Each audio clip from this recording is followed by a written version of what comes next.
বেকিংয়ের piping tips থাকছে এই ভিডিওতে। আমরা কিন্তু জানি নজেল ছাড়া কোনোভাবে কেক ডিজাইন করা যায় না, এটা কিন্তু একদম ভুল একটা ধারণা।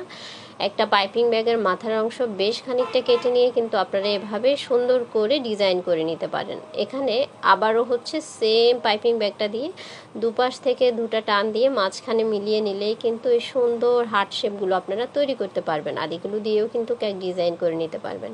এখন হচ্ছে আর একটা পাইপিং ব্যাগ এভাবে ভি এর মতো করে কেটে নিতে পারেন।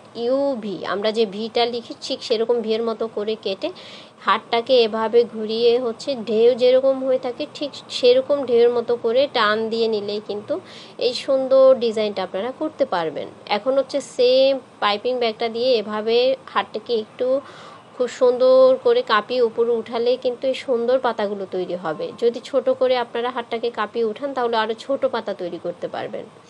এখন একটা পাইপিং ব্যাগকে প্রথমে এভাবে ভাঁজ করে নিতে হবে। এভাবে ভাঁজ করে নেওয়া হয়ে গেলে এটাকে আরও একটা ভাঁজ করতে হবে। ভিডিওর স্ক্রিনে খুব ভালো করে লক্ষ্য করলে বুঝতে সুবিধা হবে। এরপর এটাকেও ভি আকৃতি করে কেটে নিতে হবে দুপাশে একদম ঠিক সমানভাবে।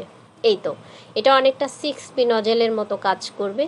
নজেলগুলো কিনতে গেলে কিন্তু আমাদেরকে অনেক টাকা গুনতে হয়। নজেল কেনার ঝামেলা ছাড়া যারা প্রথম অবস্থায় নতুন থাকেন, নজেল কোথায় থেকে কিনা হয় বা কিভাবে কাজ করব জানেন না, তারা এই পাইপিং ব্যাগটা কিনে হচ্ছে আপনারা এটা ট্রাই করে দেখতে পারেন। একটা ডিজাইন হয়ে গেলে এখন হাতটাকে পেঁচিয়ে পেঁচিয়ে হচ্ছে নিচের দিকে টান দিলে আরও একটা সুন্দর কেক ডিজাইন আপনারা করতে পারবেন এটা দিয়ে। এখন একটা পাইপিং ব্যাগকে একটু কোনাকাটি করে কেটে আবার ওইটাকে কাটতে হবে এক পাশ থেকে। মুখে বলার কিছু নেই, দেখে বুঝতে হবে।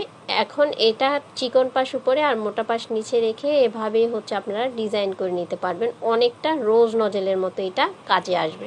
আর এটা দিয়ে কিন্তু আপনারা রোজও তৈরি করতে পারবেন অনেক সুন্দর সুন্দর। হাতটাকে এভাবে ঘুরিয়ে নিলে ঢেউয়ের মতো এই সুন্দর ডিজাইনটাও আপনারা করতে পারবেন। ভিডিওটা কেমন লেগেছে জানাবেন, আর ভালো লাগলে কিন্তু অবশ্যই শেয়ার করবেন। নিত্য নতুন ভিডিও পেতে পেজে ফলো করবেন।